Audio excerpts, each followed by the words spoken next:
Hello, I'm Sandy Walden from Serenity, your Master Grief Coach and Master Grief Coach trainer. Anger. What do we do with anger? When we talk about grief, there are stages that people are familiar with. They often are all jumbled, happen all at once or at different times. Anger seems to be something that many people jump into and sort of let fling. It's almost like we feed it. Other people feel as though it's not okay to be angry, that they are somehow dishonoring the one they love or themselves or the people that are supporting them if they're angry. I have a different point of view. Anger is a natural, normal, human emotion. It's a response to something that doesn't feel okay for us. It might be something someone says or something they do. And we have choices. We always have choices. We feel it. Okay, what if we take a few slow, deep breaths and calm ourselves enough so that we can say, what is this anger about? It might be anger toward the person that we're grieving. It could be about a medical professional, law enforcement, the neighbor down the street, the shovel that broke when you were trying to shovel the snow. It could be any number of things. But how do we choose to respond? That's what makes the difference. If we just scream and yell and sort of explode, and it happens, then we've got a mess to clean up. That happens too. I'm really human. I've cleaned up a lot of my own messes. If, however, we're able to take a moment and think, how do I choose to respond? It can be very constructive. Here's an example. Not too long ago, I was having a conversation with a man that I've known for over 30 years. He's someone I love, admire, and respect. We have a very strong connection. We were talking about something that doesn't matter, but something I said offended him. It hurt his feelings, made him angry. Do you know what he did? He addressed it. That takes guts. He stopped the conversation and said, wow, this is what you said? This is how it landed for me. Is that what you intended? It wasn't what I intended. We've had a very playful relationship over the years, and what I said was intended to be gentle teasing. But because of the place he was feeling that day, it landed as an offense, and it hurt him. Because he called it out, and he said, this is what I heard, this is how it felt. I understood how it felt for him, and I was able to sincerely apologize. Could this have been a mess? It absolutely could have. It could have been a train wreck for our relationship. If he had not addressed it, he could have taken that home as a wound. It could have become more and more resentful. It could have festered. It could have damaged our relationship. Instead, he had the courage to say, hey, wait a minute.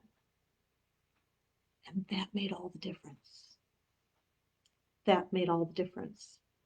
I will tell you that our relationship is actually better than it was because we've taken another step in honesty.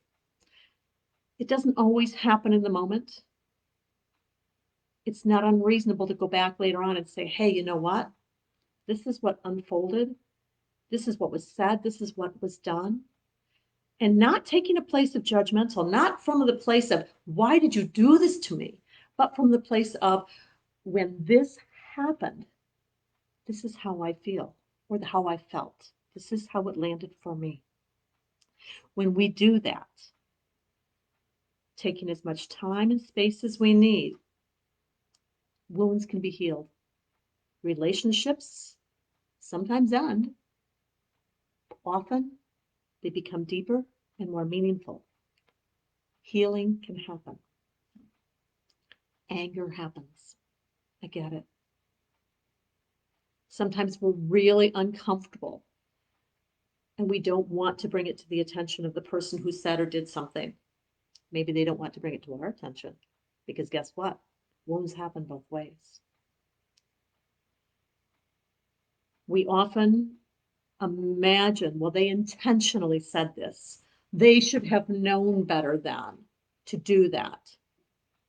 But the truth is, if somebody's trying to support us, they're probably not trying to hurt us.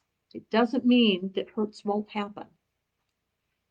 It means that we need to address it if we would like to heal it. Sometimes we don't need to bring it up to that person. Sometimes we need to address it within ourselves. Susie said our feelings aren't always visible. We have to talk about it, or how will they know? And that's exactly right. There have been times people said or did things that hurt me tremendously, and I did not address it. Our relationships have been damaged. I have to own that. If I want to repair those relationships, they don't know they did something wrong. That's on me. What we think someone should know or should understand is not always clear to them. Not for all the money in the world would I have intentionally hurt this man I was telling you about. Never would I want to do that. I'm so grateful that he brought it to my attention. We were able to fix it, to go deeper, and to continue to have a wonderful relationship. And that matters. The strongest relationships I've ever seen are those who have had the courage to be honest about how we feel. And it can be messy. It can be really, really messy. What matters is how we address it. If I'm really angry, it's not going to be helpful for me to attack someone and say, "You did this." It's about how we feel. And if I let them know when this happened, changing that language, this is how I felt, it changes. She said it's not about the person that supposedly hurt someone's feelings, but rather about the person that felt hurt. And it's not always about me either. She's right. She's right. She's right. She's right. I did not intentionally hurt that man's feelings. I wouldn't, but I did. So if what I've said or done has hurt someone, I want the opportunity to make it right, to apologize, to make amends. That's how we learn. It's how we grow. Because again and again and again, you will hear me say, when we know better, we do better. The stuff of grieving is messy. So is the stuff of supporting people that we care about. If we can be honest with one another, if we can be willing to know that we are not always going to be graceful, then we do better. And that's when the magic happens. That's when the healing happens. Today, I wish you a day of gentle peace and healing. Namaste.